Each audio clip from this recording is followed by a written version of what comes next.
అందరికీ నమస్కారం. ఇవాళ మనం ఉగాది పండుగ అసలు కథ ఏమిటో తెలుసుకుందాం. సృష్టి ప్రారంభానికి ముందుగా ప్రపంచం మొత్తం నిశ్శబ్దంగా ఉండేది. కాలం కూడా మొదలు కాలేదు. ఆ సమయంలో సృష్టికర్త అయిన బ్రహ్మదేవుడు ఈ విశ్వాన్ని సృష్టించాలని సంకల్పించారు. చైత్రమాసం శుక్లపాడ్యమి రోజున బ్రహ్మదేవుడు కాలాన్ని ప్రారంభించి సృష్టిని మొదలుపెట్టాడని పురాణాలు చెబుతున్నాయి. ఆ రోజు నుంచే కొత్త యుగం ప్రారంభమైంది. అందుకే ఆ రోజును యుగాది అని పిలవడం ప్రారంభమైంది. ఆద్ అదే తరువాత కాలంలో ఉగాదిగా మారింది. ఆ రోజు ప్రకృతి కూడా కొత్త జీవంతో నిండిపోతుంది. చెట్లు కొత్త ఆకులు వేస్తాయి. పూలు పూస్తాయి. పక్షులు ఆనందంగా కిలకిలలాడుతాయి. ఇలా ప్రకృతి కూడా కొత్త సంవత్సరాన్ని స్వాగతిస్తున్నట్లుగా కనిపిస్తుంది.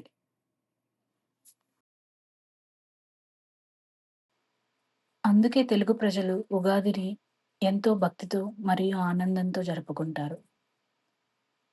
ఉగాది పండుగ ప్రాముఖ్యత. ఉగాది ప్రధానంగా ఆంధ్రప్రదేశ్, తెలంగాణ మరియు కర్ణాటక ప్రాంతాలలో ఎంతో ఘనంగా జరుపుకుంటారు. ఈ పండుగతో వసంత ఋతువు ప్రారంభమవుతుంది. చెట్లు కొత్త ఆకులతో పచ్చగా మారుతాయి. ప్రకృతి అంతా కొత్త శక్తితో నిండిపోతుంది. ఇది మన జీవితంలో కూడా కొత్త ప్రారంభానికి సంకేతం.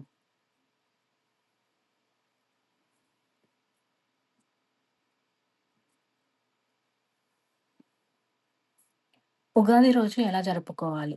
మనం ఈ పండుగని ఎలా జరుపుకోవాలో ఇప్పుడు తెలుసుకుందాం. ఉగాది రోజు బ్రహ్మ ముహూర్తంలో లేవడం చాలా శుభంగా భావిస్తారు. ఉదయం నూనె రాసుకొని స్నానం చేయడం సాంప్రదాయం. ఇది శరీరానికి ఆరోగ్యాన్ని, మనసుకు ప్రశాంతతను ఇస్తుంది.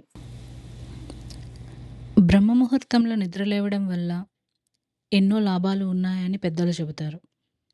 ఆ సమయంలో నిద్రలేచి మనం ఏ పని మొదలుపెట్టినా సత్ఫలితాలను ఇస్తుందని చెప్తారు. ఇంటి అలంకరణ. ఉగాది రోజు ఇంటిని శుభ్రపరిచి తలుపులకు మామిడి ఆకులతో తోరణాలు కడతారు.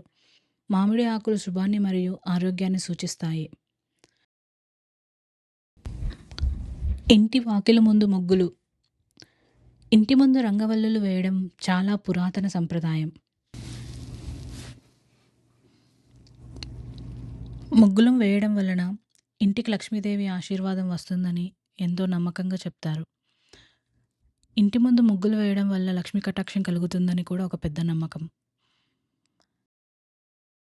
ఈ ఉగాది పండుగ రోజు ఎంతో ముఖ్యమైనది, ప్రాముఖ్యత ఉన్నది ఉగాది పచ్చడి.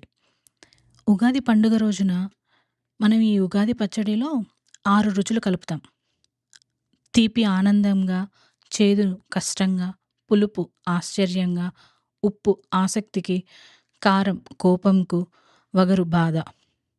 ఈ 6 రుచులు సమంగా కలిపి మనం ఈ ఉగాది పచ్చడిని తయారు చేస్తాము. ఈ 6 రుచులు మన జీవితంలోని అనుభవాలను సూచిస్తాయి.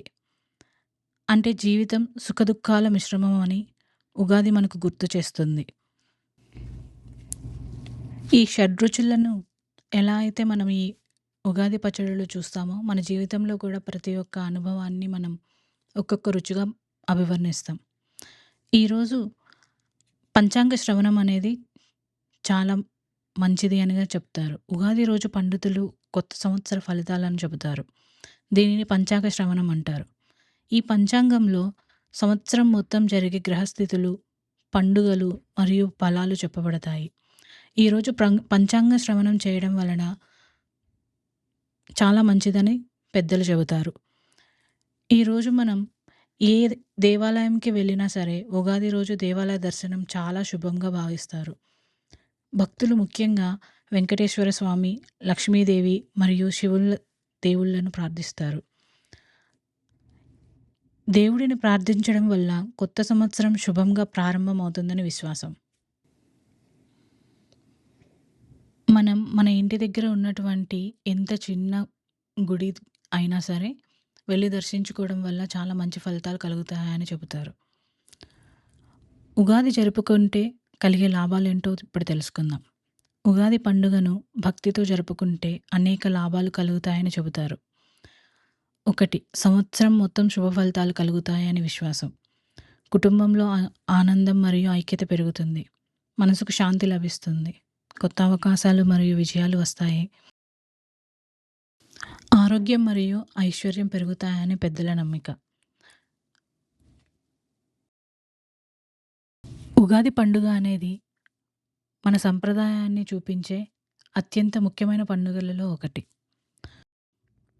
ఉగాది మనకు ఒక కొత్త సంవత్సరాన్ని మాత్రమే కాదు, కొత్త ఆశలు, కొత్త లక్ష్యాలు మరియు కొత్త విజయాలకు మార్గాన్ని చూపిస్తుంది. ఈ ఉగాది మీ జీవితంలో ఆనందం, ఐశ్వర్యం, ఆరోగ్యం తీసుకురావాలని మనస్ఫూర్తిగా కోరుకుంటున్నాం. అందరికీ ఉగాది శుభాకాంక్షలు. ఈ వీడియో కనుక మీకు నచ్చినట్లయితే లైక్ చేయండి, షేర్ చేయండి అండ్ సబ్స్క్రైబ్ చేసుకోండి. అందరికీ మరొక్కసారి ఉగాది శుభాకాంక్షలు.